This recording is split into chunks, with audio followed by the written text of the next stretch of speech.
Welcome everyone to our first Opera Insight in September that we've been running since April, which is really, really exciting. And we have the wonderful Roderick Williams with us this evening, which is amazing. Just a few housekeeping rules before I give a quick bio. Please, if you guys can mute yourselves, that would be awesome, because although there's the whole mute all thing, it's a bit of a hassle, so just please stay muted. But there will be a chance halfway through or towards the end to ask some questions. So in terms of a brief introduction for Roddy, Roderick Williams is one of the country's most sought after baritones. And you're going to have to listen to some wonderful compliments here, and is very much on demand on the concert platform and in recital, encompassing repertoire from the Baroque to world premieres. 2016, he won the Royal Philharmonic Society's Singer of the Year award. Opera engagements include all the major opera houses in the UK, many of which include world premieres like Alexander Kneifels' Alice in Wonderland, and Michael van der his Afterlife for Netherlands opera. Amongst his many performances of opera in concert are recent appearances in operas by Tippett, Birtwistle, Britten, Walton, and Vaughan Williams, which I love. He's sung concert repertoire with all the BBC orchestras and many other ensembles, including La Scala, Deutsche Symphony Orchestra, Berlin, Russian National Orchestra, Academy of Ancient Music, the 16, Le Concert Spirituel, and Bamberg Symphony Orchestra. So after and he's also a wonderful composer and has had works premiered at the Wigmore Hall, the Barbican, and live on national radio. Recent commissions include a major work, World Without End, for the Rias Camera Corps and BBC Singers, as well as a commission to celebrate the centenary of the RAF. So, after that crazy introduction, welcome to Roddy Williams. I will be, along with Stefano Boccacci, who is our project supervisor, we will be asking you questions for the beginning bit. And Stefano, do you wanna start? Sure. So, Roddy, thank you. It's really, really a pleasure to have you. So the first question that we have for you is, how has lockdown affected you, and what has been your way of facing it and overcoming the situation? Well, I think before lockdown started, I was working, I hesitate to say working very hard, so I'll say I was working very often, slightly different thing.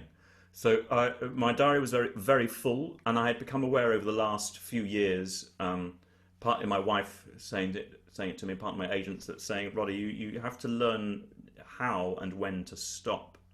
So if you can imagine, it seems so ironic to think about it now, but when you're self-employed, it's very difficult to take holidays. You're responsible for them yourself, and I would have to look a year or 2 years in advance, or whatever it was, and decide quite kind of randomly almost to say, right, this week or that fortnight or even a month, I will take that time off. And my agents understood that, and if something came up, they just wouldn't tell me, and they would say I was not free, and that's how it was going. Even and understanding also that this is in response to being offered really lovely things. I mean, that list that Sophia read out there, just lots of people ringing up and said, what I do for this nice thing with that lovely orchestra and this wonderful conductor, or whatever it was. And it's very difficult to say no to such things because I enjoy myself so much doing it. So I was aware that I needed to find a way to stop in order that I didn't burn out and I didn't stop enjoying it. And I never stopped enjoying it. So, it's just one of those things. But then along comes this situation that we all have where the entire globe stopped. And I'm sure you don't need me to say this, but I will say it nonetheless. If you stop country by country or city by city, then you're sitting there watching other people getting on with life and performing and doing wonderful things, and that way lies jealousy, and you sort of think, God, I should be doing this, and also the puritanical work ethic of thinking I should be working.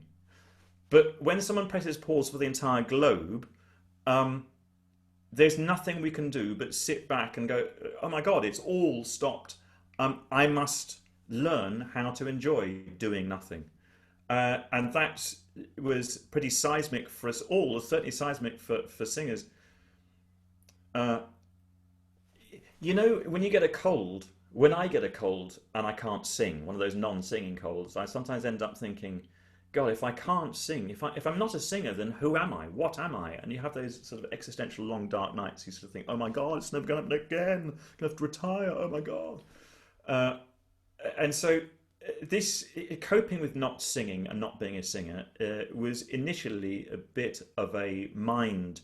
And there's a word missing there, which I don't think I should say because we're being recorded, but you know what I mean. So it's just initially a little bit hard to cope with.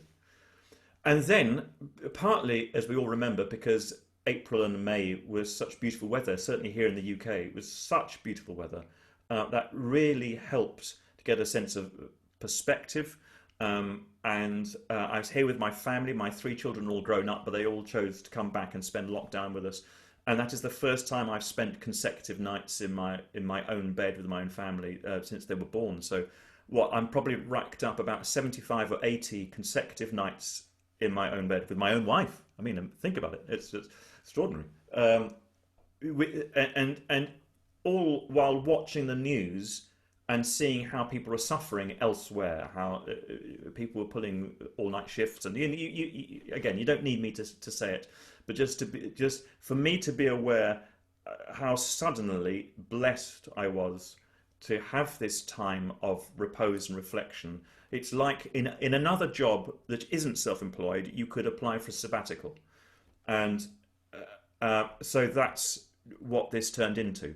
And I stopped singing completely. There's none of this sort of daily practice to keep everything going. None of that. Right out the window.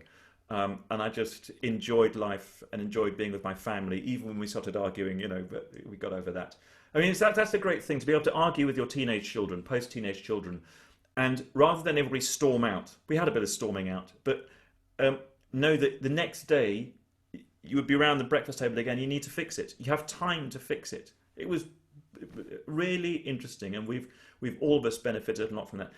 This is, by the way, I did warn everybody that I can talk for Britain, so this is still the answer to the first question. So when it gets to half an hour, stop me. But so on so many levels, it was useful to stop. And now, all these months later, of course, we are all super hungry to get back doing it again. And one of the main things that I knew from the beginning would be a truth that is obvious to us now is that music has to be live at its core. All these businesses around the world who've discovered that they can do so much by Zoom, and they don't have to send people on expensive flights and go to expensive hotels to meet. They don't necessarily have to do that. They don't even need to have an office. They can reinvent themselves in different ways. That's been really amazing to watch the world, the business world, come to terms with that. But in the arts world, we have done all these remote things by Zoom, and it's been fun. And I just miss making music with other people in the room. And the projects I've done since June, the first concerts I had coming back were in June.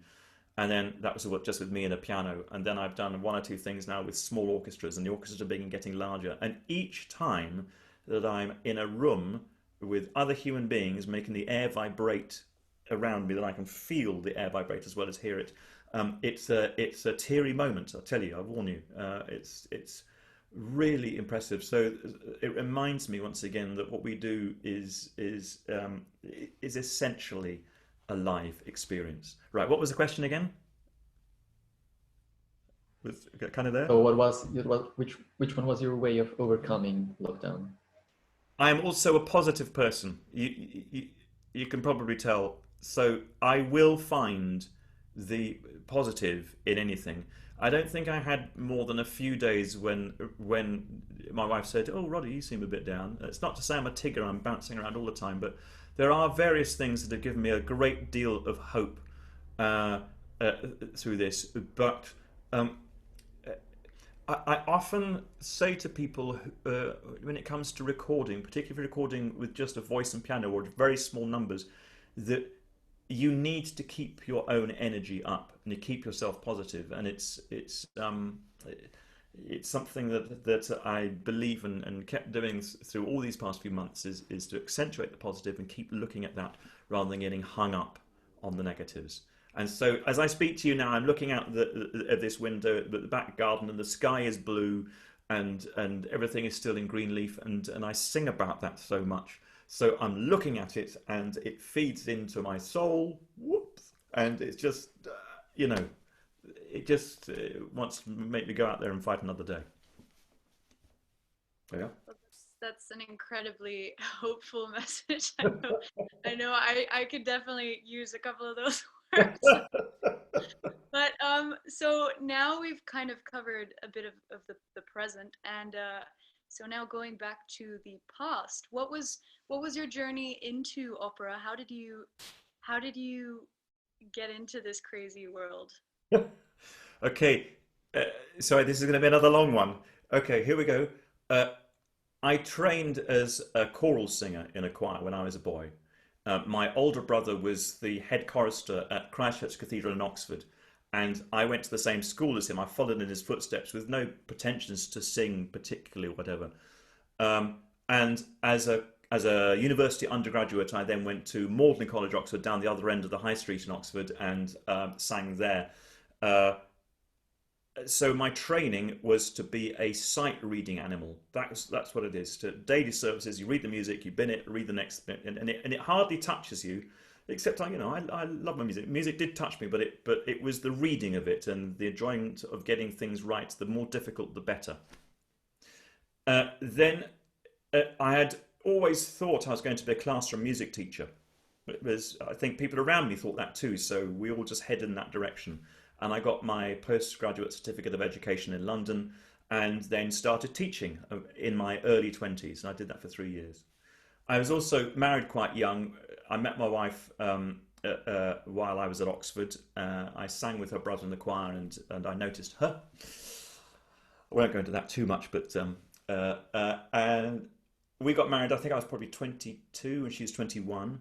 And about 3 or 4 years later, when we were we're taking a walks one Sunday on Wimbledon Common, and kind of out of the blue, she asked me, she said, "Roddy, what is your ambition?" And never having thought about it or articulated it before, I said off the cuff, "I'd quite like to be a singer." And I think I said that because I'd seen some friends of mine be singers. It never occurred to me that the singing profession existed, really, until I saw other people who had been choral scholars with me do it. Paul Agnew, for example, one of the tenors with Les Arts Florissants, he was the year above me at Oxford, and he had gone off and started singing with groups, you know, the Gothic Voices and the Consort of Music, and I suddenly thought, oh gosh, people pay to do that, and that's amazing. Oh, interesting. And I'd been singing at weekends, you know, the Odd Messiah here and Creation there and what have you, and my wife noticed before I did that I was doing more and more of that. And she hardly even nudged me. She just asked the question. And once I'd said that, she said to me, she said, "Roddy, if you don't do something about it now, you'll regret it all the rest of your life." So I went back into school and handed in my notice, and it was a surprise to everybody, to myself included. Handed in my notice and started this freelance singing thing, chorally, because as I said, I'm a sight reader. And I met up with David Pollard. I was looking for a singing teacher in London. Met up with David Pollard, who teaches at the Guildhall still. And David gave me a few lessons. And he said to me, "Roddy, if you come to the Guildhall, you can have frequent lessons, regular lessons with me, and you will make improvements faster." So I thought, that's a nice idea. And I looked at the prospectus for a postgraduate like myself, and there was this opera course. It was 2 years. You got to do combat training, movement stuff, prosthetics, you know, the noses and the, you know, wounds and stuff. Looked really fun.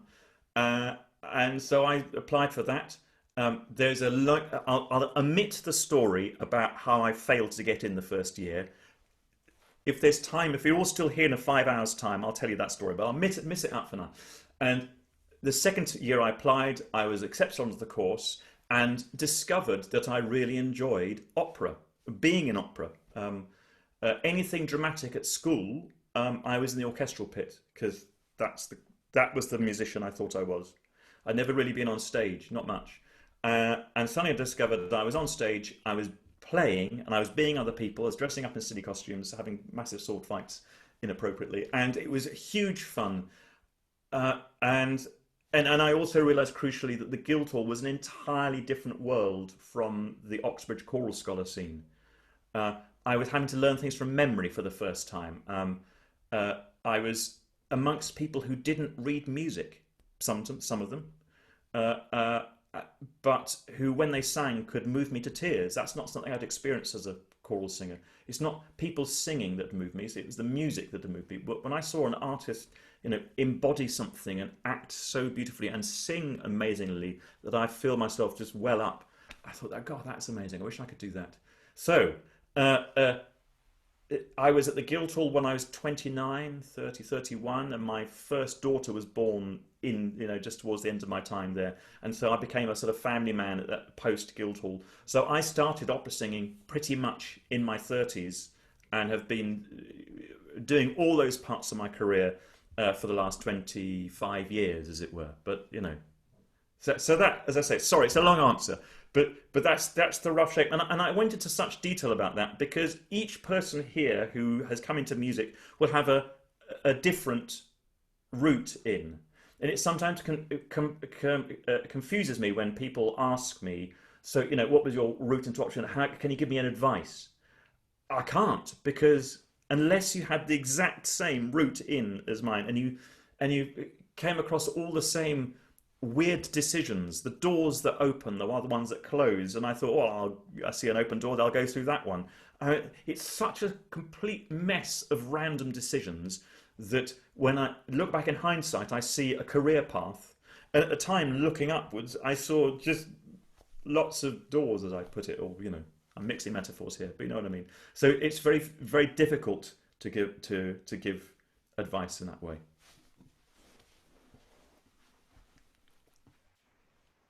That's great, Roderick. Thank you. Now moving on to, you have an immense variety of genres and ways of performing music, etc. So we're very curious about knowing what's your approach when you work on an opera premiere. So for example, how do you approach the fact of creating a role from scratch, and how have you, if you have worked with the composer directly, for example? Yeah. That's an interesting question. Creating a role from scratch gives you a certain freedom that, so this answer is going to sound quite obvious. When you're learning something that there's a Spotify recording of, you can go to that, listen, just actually learn very quickly how it goes, and then you can take it away and learn it yourself and make it your own. Obviously, if that doesn't exist, if nowadays a composer can give you a computer-generated score, so you can just hear the singing cows to what your notes are, that's one thing. But even then, it can't really give you much of an idea of what the score will sound like in real life. So creating it, that's an interesting term because you really do make it yourself. And then it's going to sound like what you make it, as it were. So that's a freedom, as well as being a little bit irritating if you want to learn something quickly, okay? And then working with composers, with living composers, is terrific. It's a different level of interpretation, because when you're working with dead people, you look at the clues they've left you and you try and work out as best you can, you try and work out your way to deliver what you think they want, while also making a whole range of artistic decisions yourself in order to, either consciously or unconsciously, in order to express yourself. Now with the composer there in the room, he or she can really help define that. And also, in my experience, a great deal of the time, composers are very keen and very happy to change things to suit you. And as a composer myself, I'm very aware of this. It feels extraordinary to feel that as a composer you get things right first time, or even, I mean, even the composers of the past, the best opera composers in particular, maybe song composers too, knew their singers intimately, sometimes really intimately, and they were therefore composing very specifically for a certain voice. And if, over the pillow one morning, the soprano or whoever says to the budding composer, "Darling, this note here is far too high or too low, whatever. Then the composer changes it. And of course, what we're left with now from decomposers is a whole lot of notes that have suited particular historical singers and don't necessarily suit us. And it's interesting then to work with modern composers who are very, very happy to change things within their own parameters. So in terms of using this word create, you say how to create a role, this is very interesting that it then becomes much more of a discussion than you might imagine, that between the composer and an artist, you do find a way to make something, to fashion something that suits both of you. And yes, I think of very few composers who have wanted to dig their heels in about something for the sake of it. I think everybody is aware that we're heading in the same direction, which is to create something that is amazing on stage or on the concert platform or recital or whatever. And we'll all of us head in the same way and take a lot of risks doing that. And that I find really rewarding. I think it's partly because I'm a composer myself, so I'm aware of the amount of effort and soul that composers have put into it in the first place. So rather than just turn up and say, this is impossible, can't do this, page 3, this I can't do this in one breath, rubbish, I'm not going to say that. I want to be collaborative and we're going to build something together. Yeah, that's I think a good approach. A kind of the collaborative side is a privilege when you're creating something, so it's good to hear it from someone who's experienced it. Speaking of the collaborative composition side, you mentioned your career as a composer, and I was just wondering if you wanted to develop how that began and how that kind of coexists alongside your singing career, and what it is you most like about it, or what challenges you face. The floor is yours. Yeah, sure. If you are the sort of musician who writes stuff anyway, then it seems odd when anybody else is bemused by it, because it seems so natural. I don't think I'm the sort of composer who writes string quartets and puts them in drawers, writes to express myself out of some urge to be a creative artist. So the flip side of that, the opposite of that, is that people ask me for something and I write it for them. Boom. I haven't really got the time to do anything else because of my singing career. So it's very sweet and lovely that people keep asking me for things, and as long as they do, I'll keep writing them.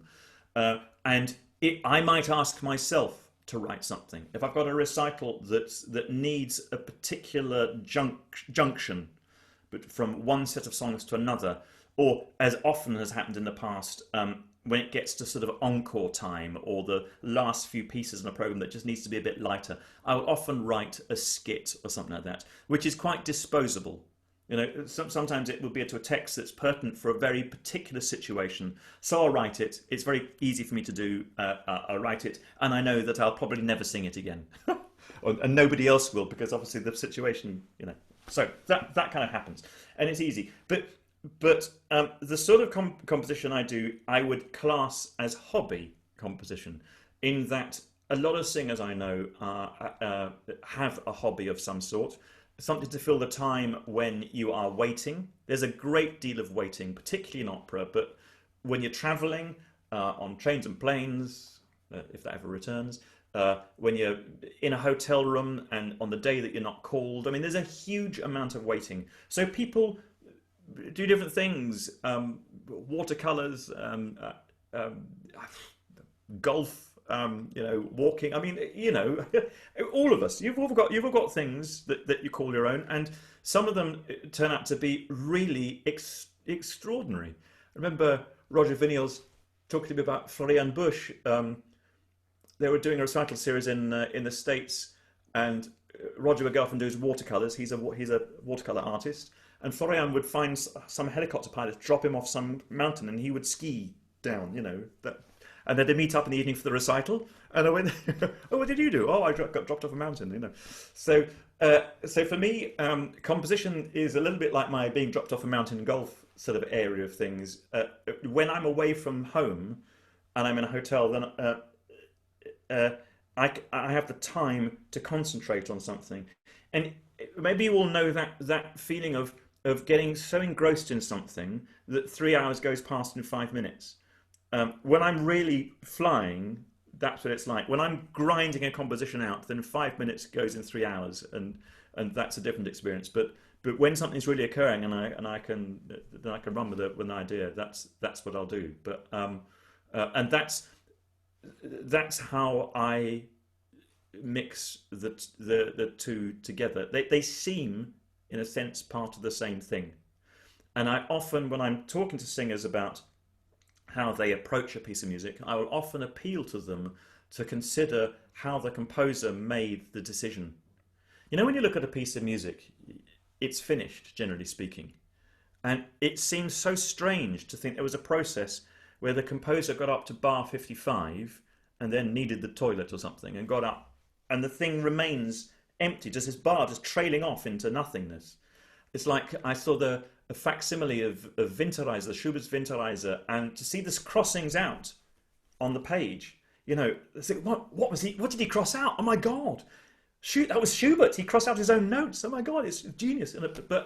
But everything at some point was unfinished and had a journey, and then had different decisions made about it, had revisions, and it kind of lives in that way. And that's so for a singer to come across a piece of music and think, oh, that's a really awkward interval, I can't pitch that note. And I'm thinking, well, why did the composer want you to have an awkward interval on that word right now? Why? And when you can begin to see it from the composer's point of view, sometimes you can unlock something, a reason for yourself to make something work.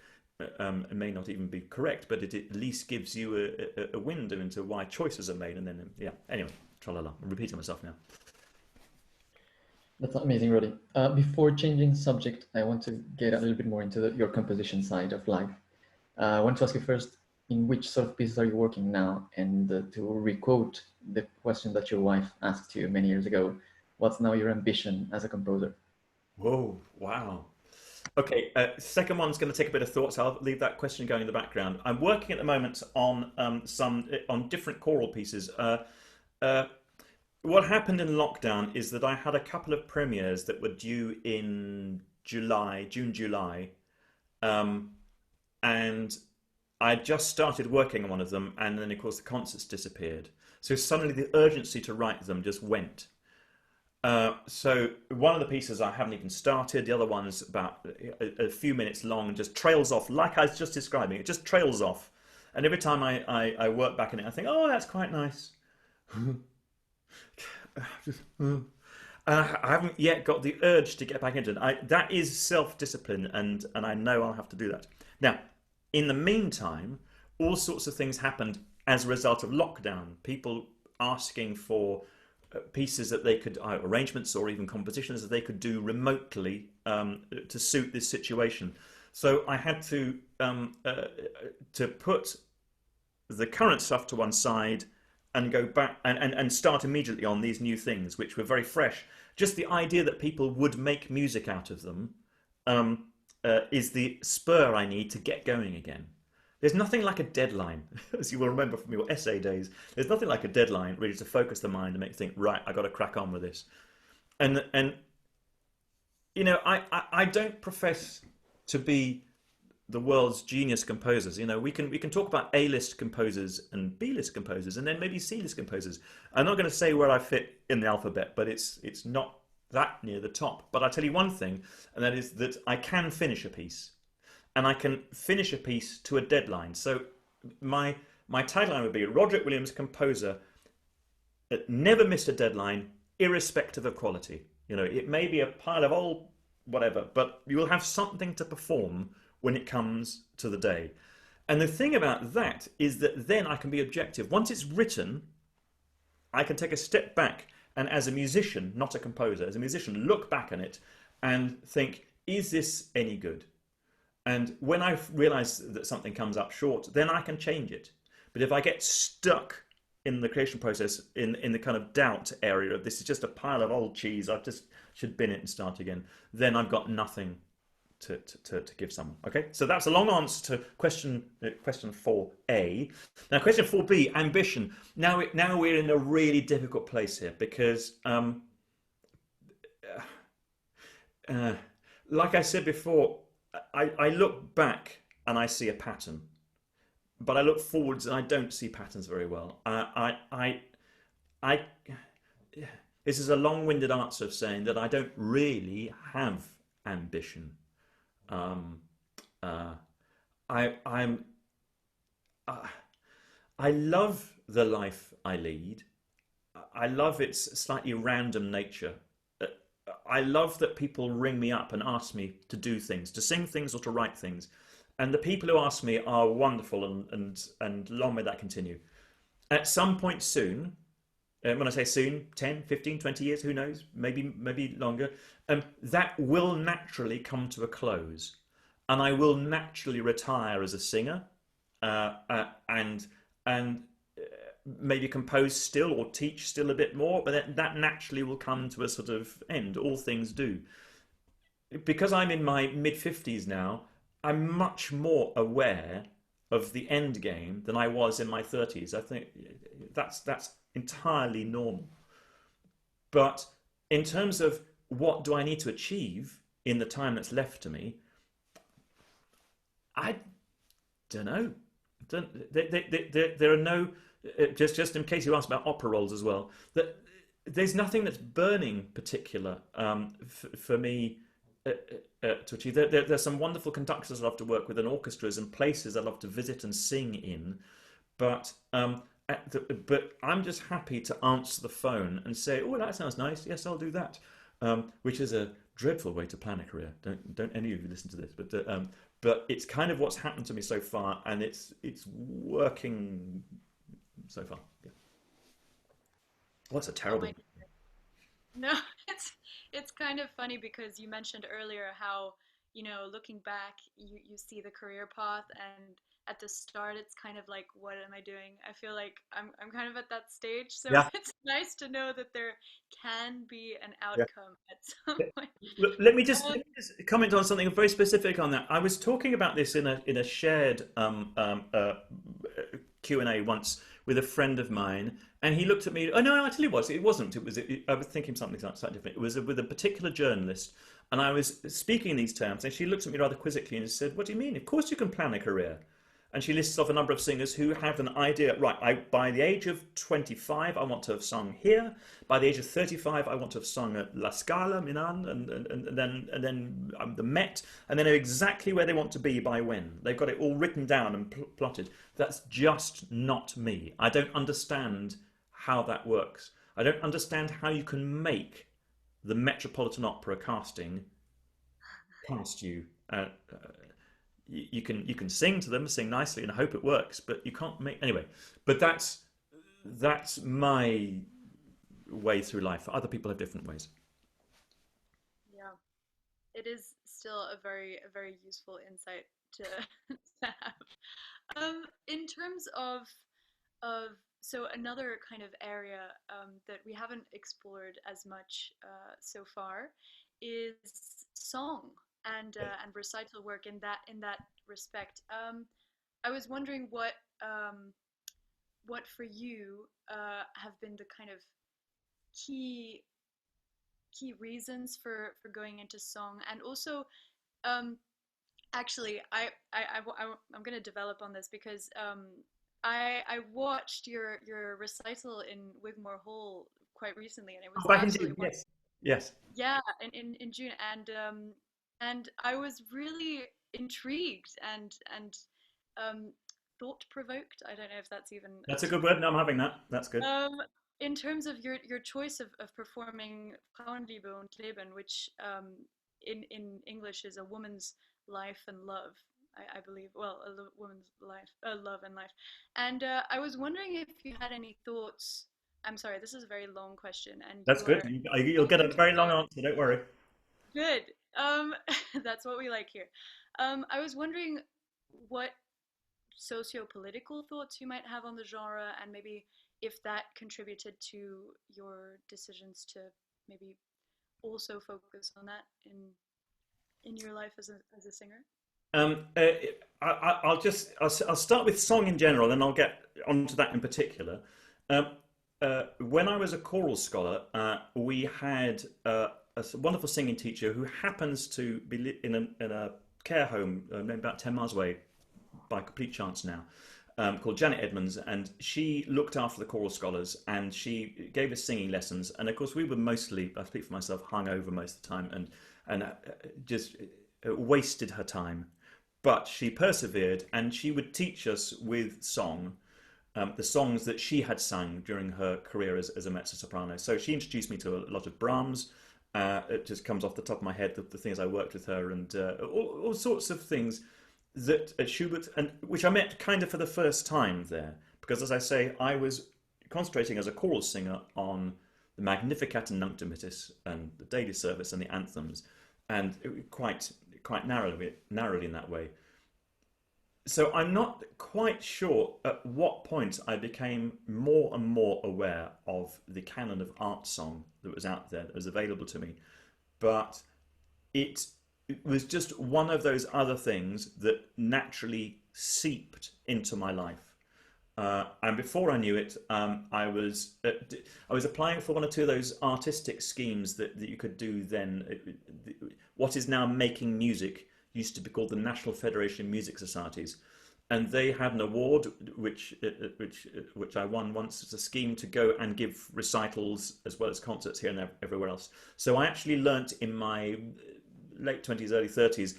I learnt about giving recitals and travelling to far-flung parts of the country and singing to people on a wet Thursday evening and programming and all that sort of stuff, and communicating. And the music, of course, excited me. I wasn't into Fischer Disco or anything like that. I hadn't come across Graham Johnson as a life force. I didn't know about it. I was ignorant of it. And I slowly began to assimilate all this and think how wonderful it was, and program a lot more of it. My mind's jumping around so much to try and catch different things. I will say that one of the reasons why, as lockdown begins to ease and concerts begin to happen little bit by bit, one of the reasons why I am receiving some of those opportunities is because I sing opera and concerts and recitals and I record. It's what someone described to me as a portfolio career. I thought, oh, it's quite smart, I'll have that. So it's a portfolio career. So I can do a little bit of everything. And consequently, when the jobs come, my name is somewhere at the top of the list because I will do all of that. So that's quite handy. Some of my opera singer friends haven't performed at all in this last 5 months and have very few prospects of performing in the near future. You know, I feel for them hugely, but I'm just aware that I am lucky in that I do lots of things. So one other little thing just to point out is that I happened on the scene at the perfect time for recording, because NSOS was going through a process of recording, it seems to me, all of Western art song, A to Z. And at one point they needed someone to sing them a lot of English song, to record those. I was there just at the right time. I picked up the recordings of the Finzi song cycles, and then that led to the Britain song cycle, not song cycles, the one Britain song cycle, the baritone and some folk songs. John Ireland, George Butterworth, I can't remember any others, and so suddenly I became synonymous with English song. That was not my intention. That was a happy accident. And then whenever anybody needed some English songs sung by a baritone in this country, they would call me, and it was great. Of course, I sing lots of other song too, and at some point it came to everyone's attention that I'd managed to skirt by this great Schubert song cycles. So that gauntlet was thrown my way, and I picked it up, and I've recently recorded the 3 Schubert song cycles and Winterreise both in English and I've just done it in German. So people have grown used to the idea of my being a song singer, and that's just fabulous. Yeah, so I'll run with that ball. I'll keep that. That's a great thing. It was not a design. Again, as I keep harking back to it, I didn't think, there's a niche here for me. I should study song, and then I'll have a string to my bow, and it'll be terribly useful in the future in case there's a pandemic in the globe ever. It wasn't like that. It's just this stuff occurs, and I go, oh, that seems nice. That's nice. We sing a recital here. That's lovely. I'll program this, and on it goes. Right. So that was it. Now, of course, I'm a little bit more awake. No, I don't mean woke. I mean literally. I'm a little bit. I'm a bit older, and I've got a clearer idea of what's going on and what's available to me, and what I can do. And one of the things that has been intriguing me in the last few years, particularly going around music colleges and coaching a lot of people, is that men seem to be singing one area of art song, and women seem to be singing another, and there is a great overlap. That's the word I'm looking for. Speak English, Roddy. There's a great overlap of song that can be shared, but nonetheless, there is some other stuff that seems to be, this is a man's song and this is a woman's song. And I was told this, they mentioned this in the Wigmore concert, I was told this when I submitted a song that Janet Edmonds had taught me, a Brahms song, Zapfischer Order, that she had given to me to sing, and I submitted it for the final round of a competition, and it was rejected because it was a woman's song. That's what they said. And I looked at the text and I thought, well, that's a bit odd, but obviously they know more about song than me, so who am I to disagree? All these years later, I got a chance to question this. Why is this a woman's song? And in fact, why is Winterreise a man's song? What's this all about? So I just, in questioning it, it happened one day that I was at the Birmingham Conservatoire, and a young lady sang me bits of Die Schöne Müllerin. In fact, she'd been in contact with me by email beforehand to discuss a few things. So, and she did it really convincingly. It was an extraordinary experience for me. So I'd already been thinking about this, but seeing her do that just helped me to think, yes, this is a thing. So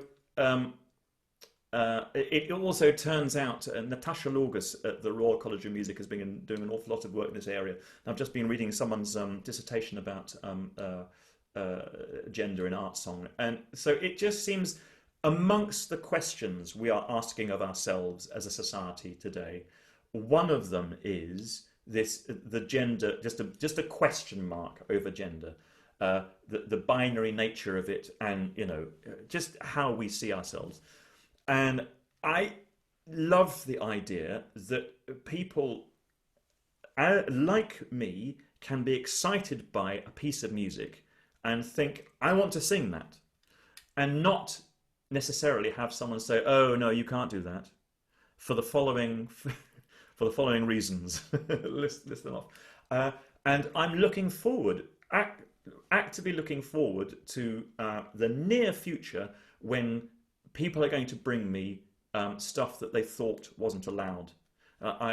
Immediately after that Wigmore concert, I saw something on social media. A woman had said, one of my favourite songs was Sea Fever by John Ireland, and I was told I shouldn't sing that, and now I will. Yay! So,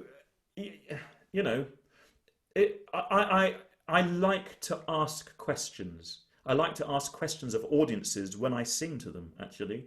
And one of the questions I like to ask is, do we do it like this now only because people have always done it like that? And is that a good enough reason to continue doing it like that? So, there we are. I think that's an amazing answer. It makes us think about the social sort of prejudice that exists. I hope so. I hope so. While also singing a nice song. That's a little bit of subterfuge on my part. Sing them a nice song first of all, and they don't realise that they're having to think for themselves. Yeah. Roy says it's time to move on to the audience questions. So the first one is by Miriam. Would you like to ask your question, Miriam? Hi. Yeah. So I was wondering if you have a favourite era of music to perform, like Baroque or contemporary, and if so, why? Ooh, really, really hard. Um, okay. Look, the short answer to that is not really. In that I'm one of those people. Do you know that Fast Show sketch of the guy in the pub who can't make up his mind in an argument? And every time someone says to him, no, it's like this, he goes, oh yeah, you're right, it's like that. And then someone disagrees, goes, oh no, it's like that. So I'm like a weather vane. I just seem to turn with the weather. In that, whatever music I'm working on at the time, I just think is kind of, if it floats my boat, I just think there's no other music. I was involved, for example, with Mark Padmore with his Orchestra of the Age of Enlightenment project on the Bach Matthew Passion. Now, when you're working in a piece like that, you think, well, there is no other music. This is basically, we'll stick with this piece and just leave everything behind. But then, you know, I'm just a sucker for harmony. And I was working on, there was a recording of the Derufle Requiem, which is just an old favourite of mine. I discovered it as a teenager and fell head over heels in love with it.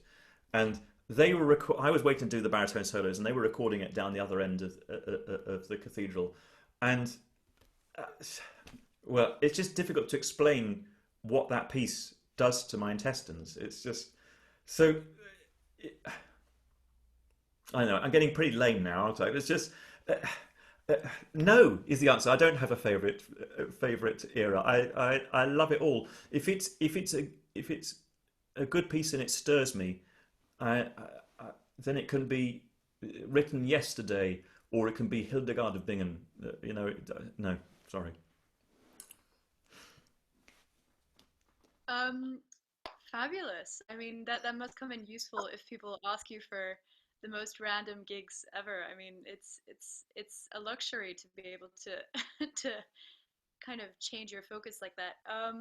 And I think it seems quite important if you want to embark on a singing career. I feel like that open-mindedness is open-mindedness is good. And now, of course, I've sung music. I've sung a lot of music. I've recorded a lot of music that I do not think is top notch.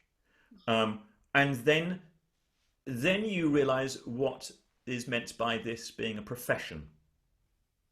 So I will do everything I can to sell you, as an audience member, this piece of music. That is my job, is to do it the best I possibly can. And it will give me enormous satisfaction to take what could be described as a turkey and make it fly.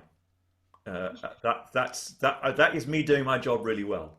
But the golden days are the ones where I'm asked to sing something that just makes me light up. Yeah.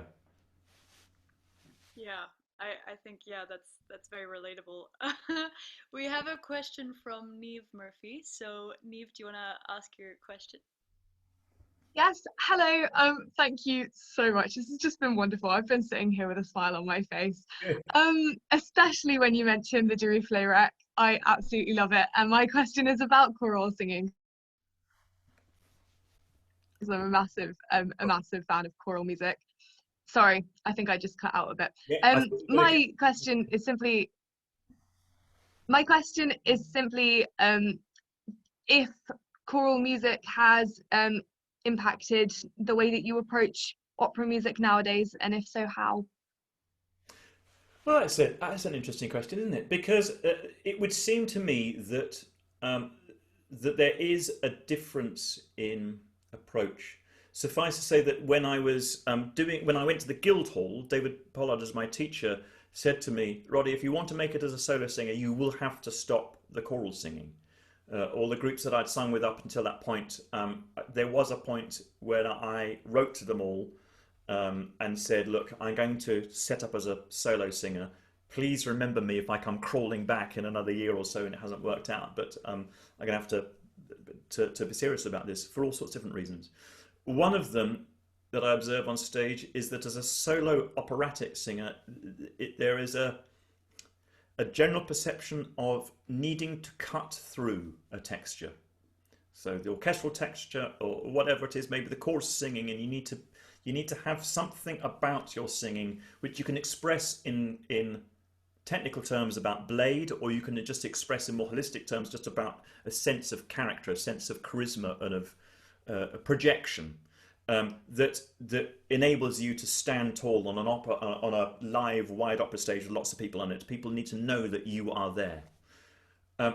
This can express itself in several solo opera singers on stage, all of them competing for that space of projection and singing more and more loudly and using more and more of their shine to say me, me, me, me. And that is not necessarily attractive. So actually, I have found some really beautiful moments in a lot of operas comes in ensemble singing. And that is where my choral training really comes to the fore. Because as a baritone, I am low in the texture, often, not always, but often singing near the bass line. My understanding of harmony as a bass singer and as a school cellist and of course then feeding into my composition, means that I can be at the bottom of the texture, harmonic texture, and look up and see how it fits together. Supposing you're a high soprano who as a child played the violin or flute, your perception of music might remain on the top, always on the melody, and it might leave you skating over a texture. And if you are a solo singer in that way, it might also leave you feeling that with extra feelings of personal self-importance. So I'm thinking of that both from a musical point of view and also from a social point of view, and that's not always helpful. So that, I think, is where my choral singing has really helped me, being a part of something much larger than myself, and also the ability to blend and fine-tune things I really learned from choral singing. So just to finish off this answer, the other day I had an opportunity to sing with 4 other colleagues in a lockdown concert that'll be streamed. You know, we're all standing 2 meters apart from each other, la la la, all that stuff. And we sang Stanford's The Bluebird, 1 to a part. So it's ensemble rather than consort rather than choral singing. We sang Stanford's Bluebird and we sang Gibbon's The Silver Swan. And that feeling of making concordant music with colleagues was utterly overwhelming. Yeah. Absolutely amazing hour speaking with you. But we have, I mean, Stefano and I have one more question that I was wondering if you had another 5 minutes to... Of course I have. The great thing about this pandemic is nobody's going anywhere. Yeah, that is unfortunately very true. Yeah, so basically we were wondering if, well, and this is something that's very dear to the mission with the National Student Opera Society, and actually Izzy, who's here, who's in charge of all of this, she kind of suggested it, and it's a good question. How do you think opera could improve its accessibility to young people, and maybe in a sense, like, even if it's simple ways that you think have already started happening, or things that you think someone hasn't even thought of before? Do you have any thoughts? That is interesting, isn't it? Because we all know, don't we, that every opera company, big or small, has departments of people who are asking this question and you know, slogging their guts out to find these younger audiences. And when I started recital singing, he said, changing the question slightly like a politician. When I started recital singing 25, 30 years ago, and I took the first look at an average recital audience in this country, I thought, my God, in 10 years, they'll all have gone. I'm sorry, but you know, they'll all have passed on, and who am I going to sing to in 10 years' time? And 10 years later, and 10 years after that, and you know, the audiences are still there. The classical music audience just keeps renewing. At some point, maybe when they get their bus pass, they think, oh, I should go to more classical music concerts now. And they keep turning up. So little devil's advocate, quiet whisper into the corner, do we need to attract young audiences if the opera audience is there in the end and they keep on coming?